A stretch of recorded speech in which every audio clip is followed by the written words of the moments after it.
We have looked at the Maxwell's equations last time and discussed about its nitty-gritties. Today we will try to see how to solve the Maxwell's equations, particularly in the way where we define a potential and then try to solve for it. What is a potential formalism? It means that we seek for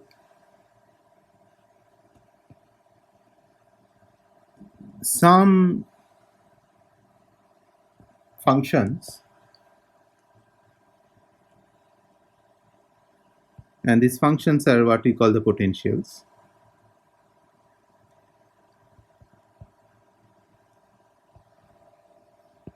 That will give, that can be used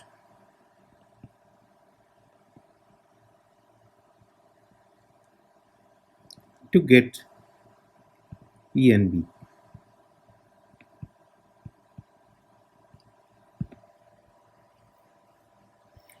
And the clue is very clear. So how do I set these functions? Well, these functions can be scalar, these functions can be vectors, we really do not know. But to start with, we know that divergence of B equals to 0, and I use my knowledge of vector calculus. If divergence of any vector is 0, then there exists a vector, let us call this A, and you know why I am calling this A.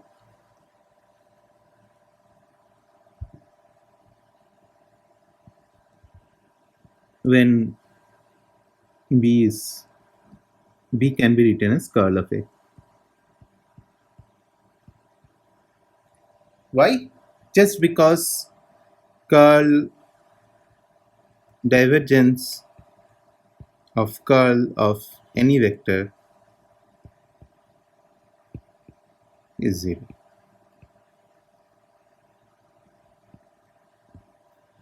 So immediately I get such a function which now I can use to generate B. Or have I? I have got that B is given by curl of A, and so A is a vector and it works as a potential, so I call it a vector potential.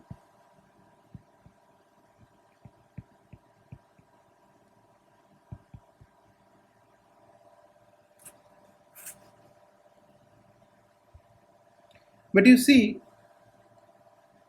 curl is known, curl of A is known,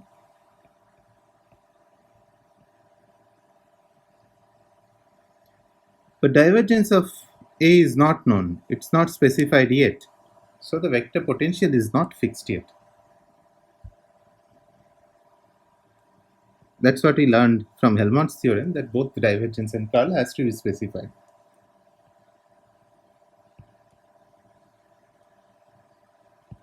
Well, alright. So I've got one function, or three functions actually, three components of A. So A can be obviously function of both or all three x's and time. And you see that to get to this, I have used one of the homogeneous equations. So let us look at the other homogeneous equations. What does it tell us? The other homogeneous equation is curl of E equals minus del B del T,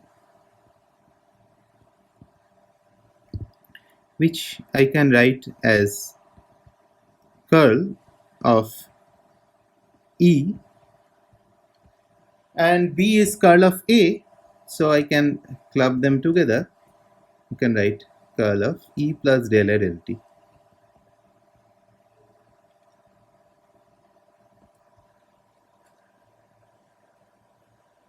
Once I do that, I now realize that gradient,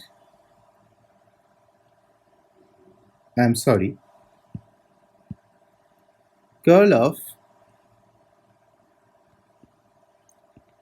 a vector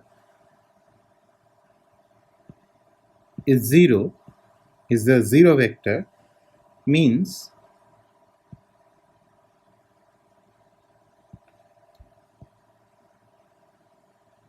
there exists a scalar function phi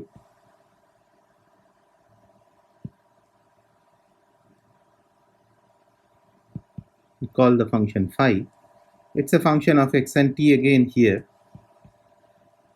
which or gradient of which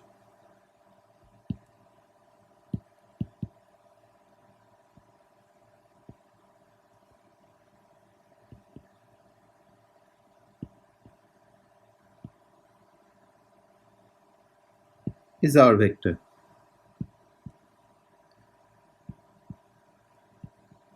So this vector is the same as this vector. So from here I can write that E plus del A del T equals, I write it, so that's convention to write with a minus sign. Now this equation and the previous one, which is curl of A equals B, gives me, how do I get B out of A,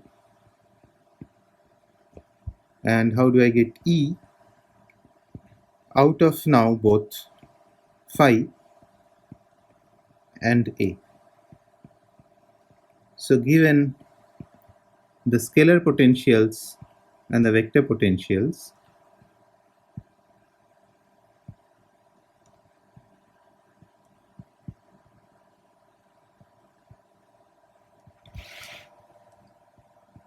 I can now get the fields.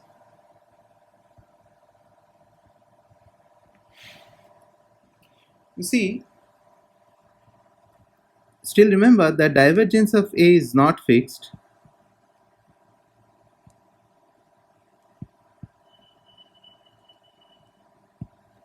And phi can have an additive constant.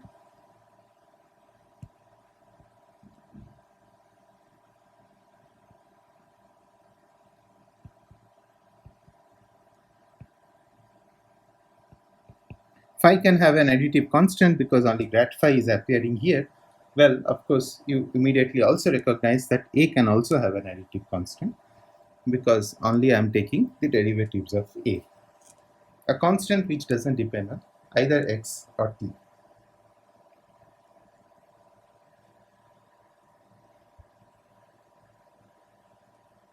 Now these two, we have these two relations, or writing down the electric fields and the magnetic fields in terms of the potentials, we have got using the two homogeneous equations.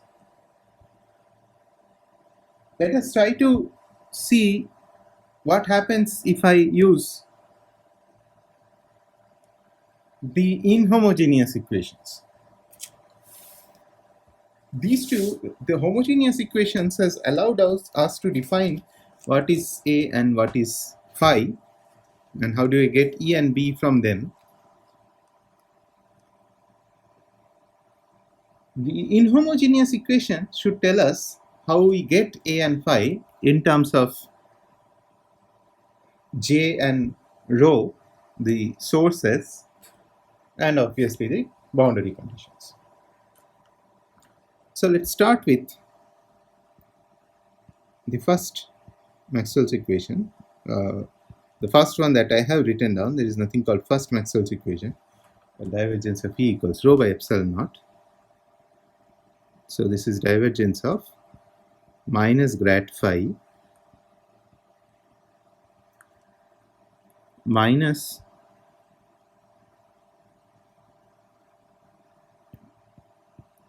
del T of divergence of A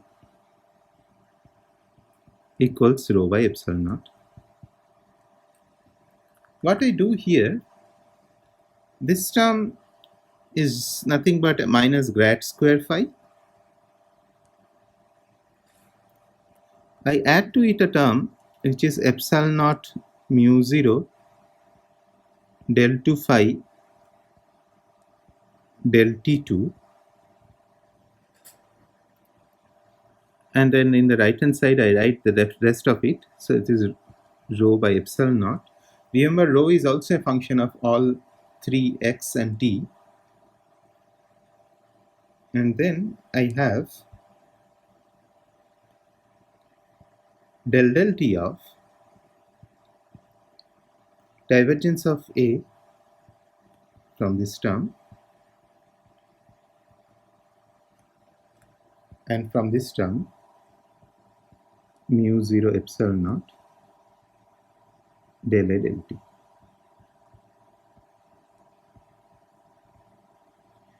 Remember, divergence of A is not fixed. It's written over here. Here, if you look at this, it's something epsilon naught mu naught del 2 del t2 minus grad square operating on phi. So we will write this as box square phi. So this is equals rho by epsilon naught plus del t of divergence of A plus mu naught epsilon naught del A del t. I'm sorry. So let me do the corrections here. So this is del phi del t, not del A del t. If it is del A del t, so this is everything is scalar. That would have been a scalar.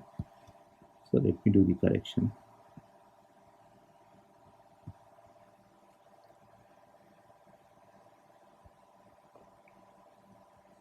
Okay, so that is one of the inhomogeneous equation. The other inhomogeneous equation is curl of B, but curl of B is curl of, now B is curl of A, so curl of A, and curl of A is nothing but gradient of divergence of A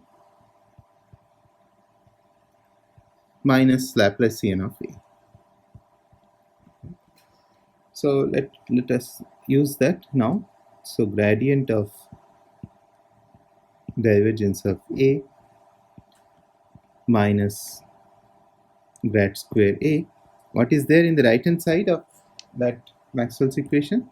I have mu 0 j and I have mu 0 epsilon naught del A del t, del E del t, and E is minus grad phi minus del A del t. So this is minus grad phi minus del A del t. You see, the second term is mu 0 epsilon naught del 2 del t2, and here I have grad square A. So these two again I can combine as box square phi, like box square. So here it becomes box square A.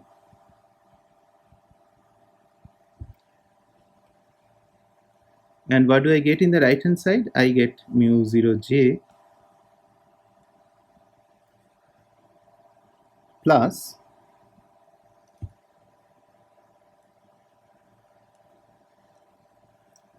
this and this combined, where I can take the gradient outside.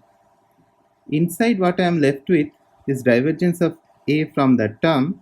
Well, that term has to be negative, so this should be negative.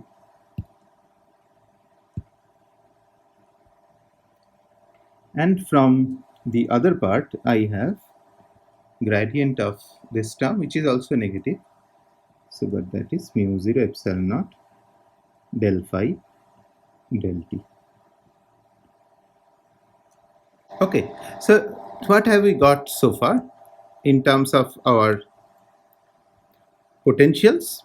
We got that B, or let's write E first. E equals minus grad phi minus del A del t. We got B, which is curl of A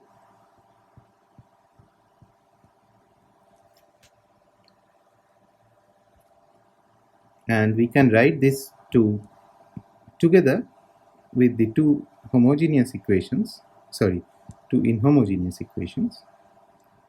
which are box square phi is rho by epsilon naught plus del T of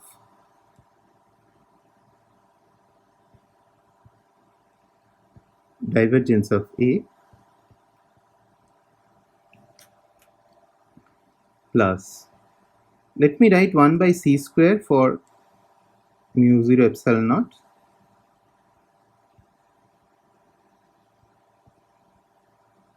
that is the equation for phi.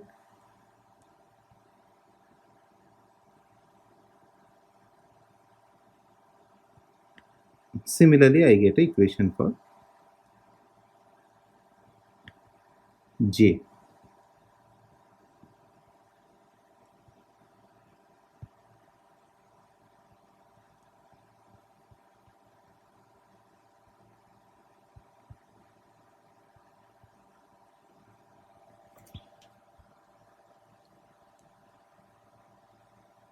Remember that divergence of A is still not fixed.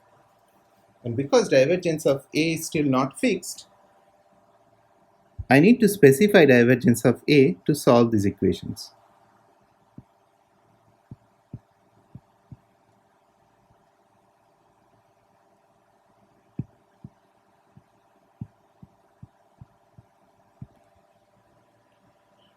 By the way, there are 4 equations here now. There are total 4 equations here.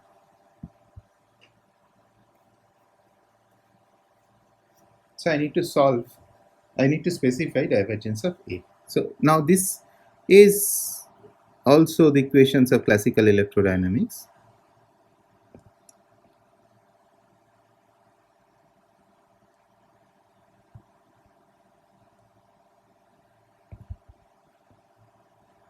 Okay. Now, divergence of A has to be specified from outside. Specifying divergence of A will fix A. Specifying divergence of A has a name. We call it fixing the gauge.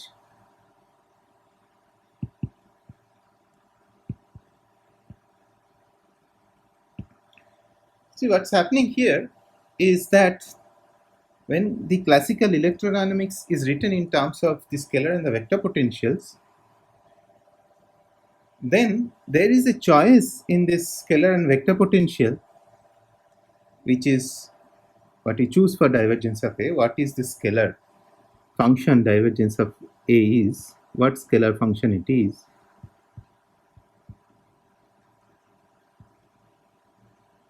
Depending on that, the solution for A will change, but I should choose that function in such a way that the solution for E and B cannot change.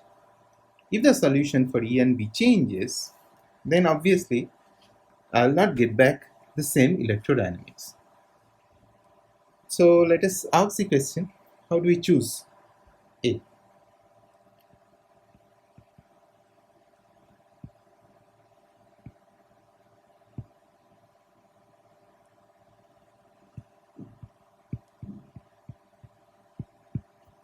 So we need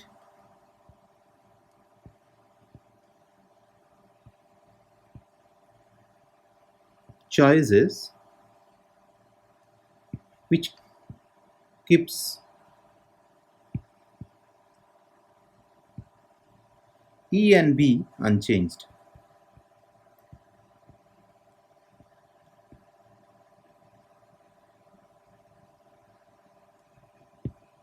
What do I mean? I mean that, so say A is changed to A prime. Okay. How can I do this change? To do this change, what I can do is I can add to A a gradient of a scalar, any scalar function.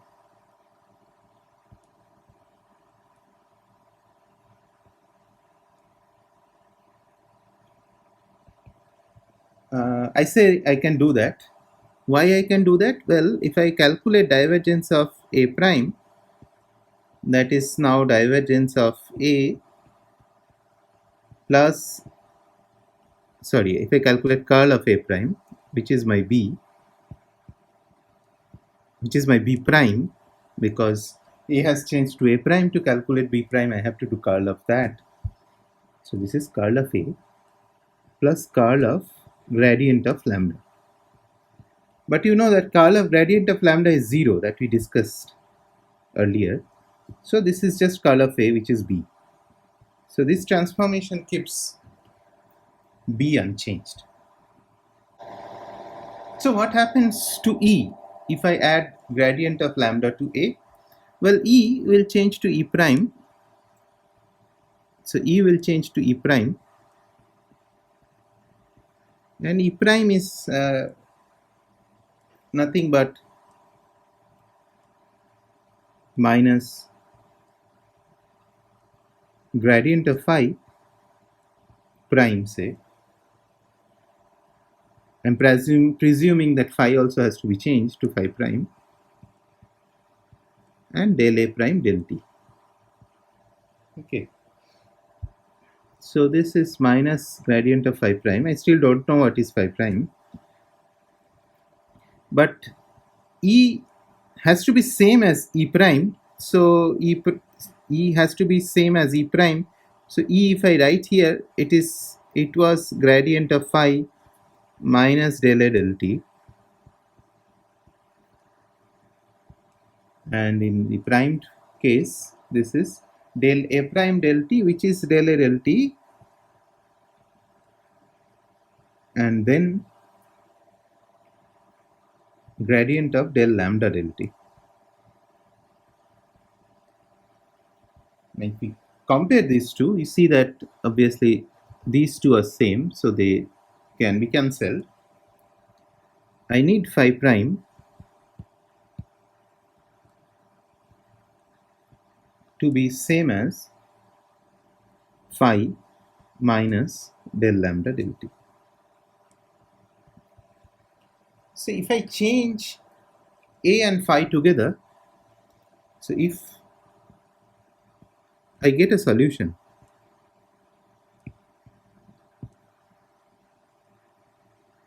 for the potential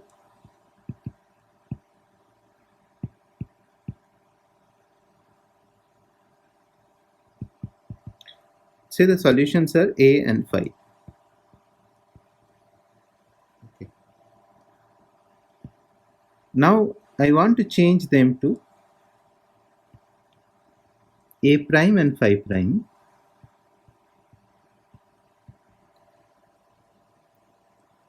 I can do that because I can change A to A prime and phi to phi prime and keep electric field and magnetic field the same. And that I can do by maintaining this condition.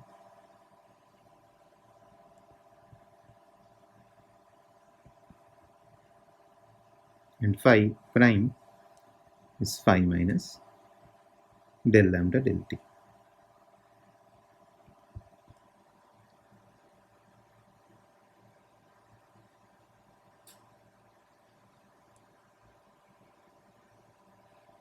Okay. So this has to be maintained when I am changing from one A and phi to the other A and phi, which is essentially, as I said, is called fixing the gauge.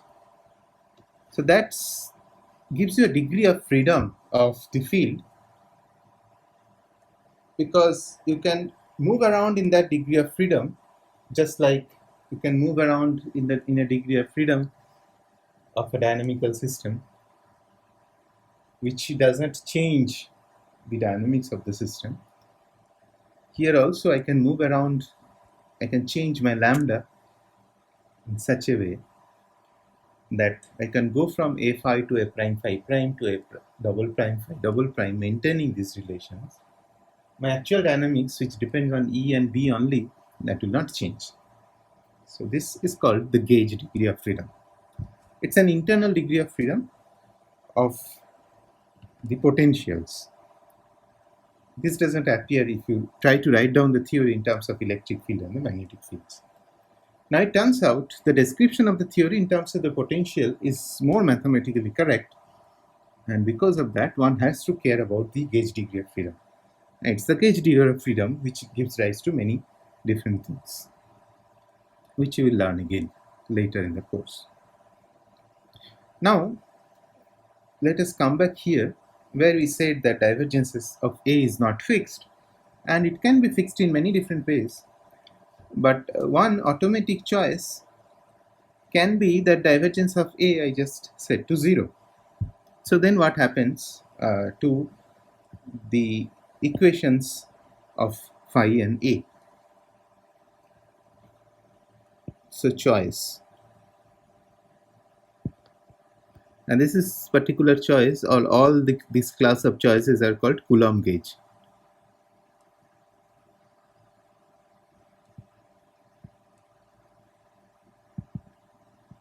Its divergence of A is said to be 0. Okay, so it immediately gives a condition for lambda also. So you see that divergence of A said to be 0 means divergence of A prime is equals to divergence of A plus divergence of gradient of lambda. This is equals to 0, which says that for such a choice of gauge, your grad square lambda has to be 0. Okay. So if I am in a Coulomb gauge, so what does it mean? If I am in a Coulomb gauge, or if I want to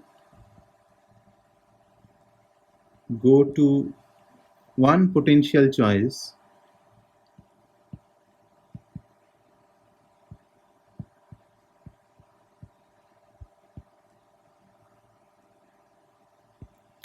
to another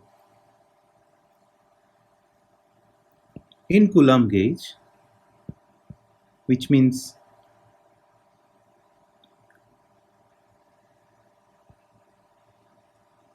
divergence of A is 0, then grad square lambda has to be 0.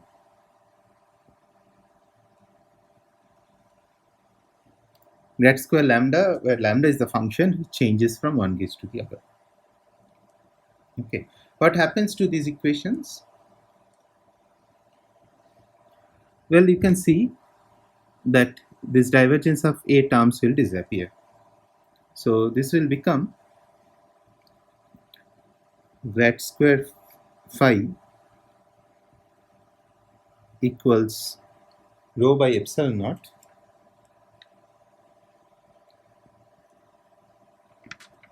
and then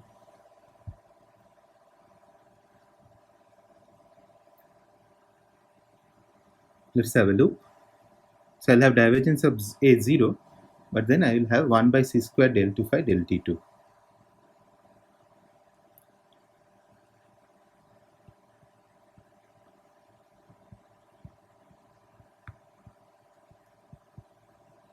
But you see, this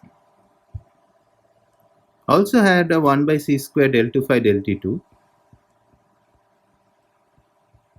and a minus grad square phi.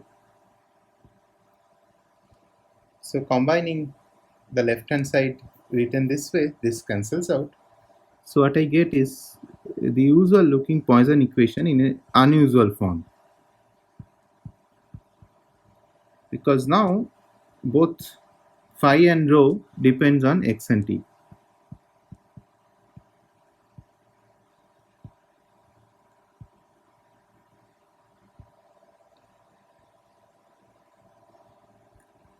What happened to the other equation, the equation of A? Well, let's have a look here. So I will have this term 0, but this term will remain. as it is. So let's write that down. Grad square A equals mu 0 j minus 1 by c square del phi del t.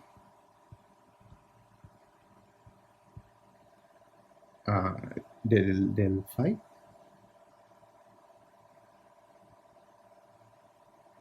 gradient of del phi del t.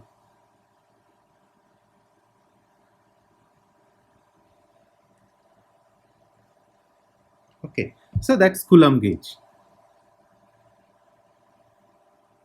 The other choice is called Lorentz gauge.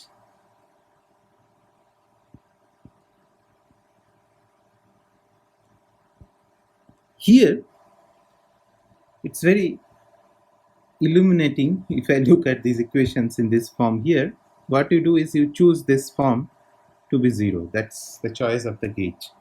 Divergence of A you choose to be minus 1 by c square del phi del t. So divergence of A plus 1 by c square del phi del t is chosen to be 0.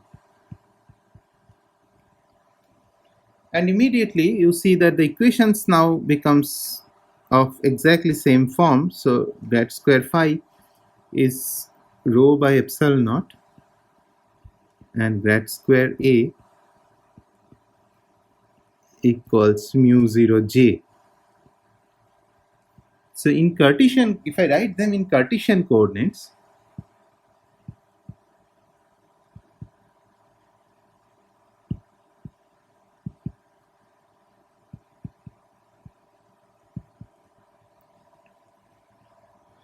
four same equations. So they look exactly the same, 4 equations. Well, the details are different, but the equation, the mathematical structure of the equations, 4 equations, they are exactly same. In the previous case, this equation and this equation definitely have different mathematical structure. It's not so here. What else? Well, divergence of A I have chosen to be 1 by c square del phi del t. So if you try to figure out the same relation that I have got here, in this case, it will be different. So what will I get in this case? So divergence of A plus 1 by c square del phi del t is 0. So I leave to you to figure out what equation in lambda we get. Says that if we know the solution for A and phi in one Lorentz gauge, what equation must lambda must satisfy says that I get the solution for A and phi in the other Lorentz gauges. Okay, so that's it for today. Starting from the next class, we will try to know how to solve such differential equations, such partial differential equations. Thank you.